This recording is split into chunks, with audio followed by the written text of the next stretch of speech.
बिस्मिल्लाहिर्रहमानिर्रहीम। अस्सलाम वालेकुम viewers, welcome to my channel easy food cooking secret. तो कैसे हैं आप सब? उम्मीद करती हूँ सब खैरियत से होंगे। तो आज मैं आप लोगों के लिए सूजी के हलवे की इंतहाई आसान रेसिपी लेकर आई हूँ। रेसिपी को बिना स्किप किए एंड तक देखिएगा ताकि आपको हर चीज़ का डिटेल के साथ पता चले। ये हलवा पूरियों के साथ सर्व किया जाता है। पूरियों की रेसिपी भी मैं बहुत जल्द आपके साथ शेयर करूँगी और चनों की रेसिपी मैं आपके साथ शेयर कर चुकी हूँ। ये हलवा बहुत ही इजी है, 5 मिनट के अंदर आप इसको तैयार कर सकते हैं। तो चलिए बिना देर के रेसिपी स्टार्ट करते हैं। बिस्मिल्लाहिर्रहमानिर्रहीम। एक कढ़ाई में शामिल करेंगे घी मैंने यहाँ पर लिया है आधा कप और फ्लेम ऑन कर दी है। इसे मेल्ट होने तक पकाएंगे। यहाँ पर घी अच्छे से मेल्ट हो चुका है। अब इसमें इलायची शामिल कर देंगे। तो मैंने 4 अदद इलायची ली है, खोलकर इसमें शामिल कर दी है। 30 सेकंड के लिए इसे पकाएंगे ताकि इसकी अच्छी सी खुशबू निकल कर आए। और उसके बाद हम इसमें शामिल कर देंगे सूजी यहाँ पर मैंने ली है पौना कप यानी कि 3/4 कप। तो ये सूजी इसमें शामिल करेंगे, अच्छे तरीके से इसे मिक्स करेंगे और सूजी शामिल करके फ्लेम को आपने मीडियम टू लो कर देना है और इसे आपने पकाते रहना है। शुरू में सूजी फ़ौरन से घी को एब्जॉर्ब कर लेगी, लेकिन जैसे जैसे आप आहिस्ता आहिस्ता पकाते जाएंगे, चम्मच चलाते रहना, चम्मच को आपने नहीं छोड़ना। जैसे जैसे आप इसे पकाते रहेंगे तो सूजी घी को रिलीज़ करना शुरू कर देगी। यहाँ पर आप देख सकते हैं काफ़ी ज़्यादा घी सूजी ने रिलीज़ कर दिया है। शुरू में आप देख सकते थे बिल्कुल सूजी ड्राई हो चुकी थी, घी को इसने एब्जॉर्ब कर लिया था। अब इसने घी को रिलीज़ कर दिया। इसे मीडियम टू लो फ्लेम पर मैंने 5 से 6 मिनट के लिए पकाया है और ये आप देख सकते हैं इस तरह से बबल्स बनना शुरू हो चुके हैं और सूजी अब बिल्कुल भी ड्राई नहीं है। इस स्टेज पर हम इसमें शामिल कर देंगे पानी। तो पानी हम 4 गुना शामिल करेंगे। सूजी हमारी 1 कप थी, पानी हमने इसमें शामिल किया 4 कप।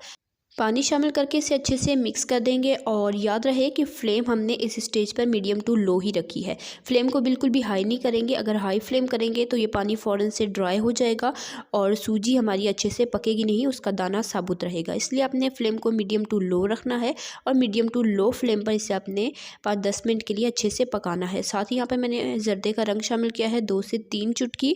तो ये ऑप्शनल है, आप चाहें तो स्किप भी कर सकते हैं। साथ ही यहाँ पर मैंने चीनी शामिल कर दी है। चीनी मैंने यहाँ पर ली है आधा कप। आप अपने टेस्ट के हिसाब से मीठा एडजस्ट कर सकते हैं। तो इसे हमने अच्छे से मिक्स कर लिया है और यहाँ पर मैं इसे 5-7 मिनट के लिए पकने दूंगी। मीडियम टू लो फ्लेम पर पकाने से इसका टेस्ट भी इन्हेंस होता है और सूजी अच्छे से गल जाती है, सूजी का दाना साबुत नहीं रहता। अगर हाई फ्लेम करेंगे पानी फ़ौरन ड्राई हो जाएगा, सूजी का दाना साबुत रहेगा और इसका टेस्ट इतना अच्छा नहीं आता। तो इस बात का आपने ख़ास ख्याल रखना है इस हलवे में। तो रेसिपी अगर आपको ज़रा सी पसंद आ रही है, वीडियो को लाइक करें, शेयर करें अपने फ्रेंड एंड फैमिली मेम्बर्स के साथ। कमेंट में अपनी कीमती राय का इज़हार ज़रूर किया करें कि आपको रेसिपी कैसी लगती है। और अगर पूरी की रेसिपी चाहिए तो कमेंट आपने ज़्यादा से ज़्यादा करने हैं। मैं इंशाल्लाह बहुत जल्द आपके लिए पूरी की रेसिपी भी लेकर आऊँगी।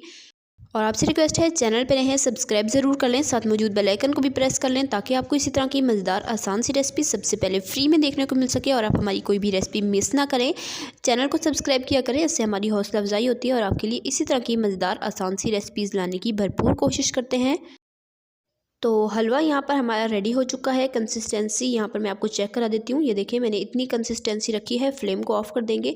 ये जैसे ही ठंडा होगा बहुत ज़्यादा गाढ़ा हो जाएगा, तो इतनी बिल्कुल परफेक्ट है। अब मैं इसे डिश आउट करती हूँ, आपको दिखाती हूँ फाइनल लुक। तो हलवा यहाँ पर थोड़ा सा ठंडा हुआ है तो आप इसकी कंसिस्टेंसी देख सकते हैं, बिल्कुल परफेक्ट हो चुकी है और कलर भी माशाल्लाह बिल्कुल खूबसूरत आया है। तो इसे चनों के साथ और पूरियों के साथ सर्व कीजिए गर्मा गर्म और इन्जॉय कीजिए। ऊपर से मैंने बादाम से इसे गार्निश किया है। तो रेसिपी को ट्राई ज़रूर कीजिएगा, बहुत ही ज़्यादा इजी रेसिपी है, मिनटों में तैयार हो जाती है। पूरियाँ भी बिल्कुल परफेक्ट फूली हुई बनी थी। तो इसकी रेसिपी भी मैं आपके साथ शेयर करूँगी अगर आपने ज़्यादा कमेंट किए तो। इंशाल्लाह फिर मिलेंगे नेक्स्ट मज़ेदार सी रेसिपी के साथ। तब तक के लिए अल्लाह हाफ़िज़। अपना रखिएगा ढेर सारा ख्याल, दुआ में याद रखिएगा। अल्लाह हाफ़िज़।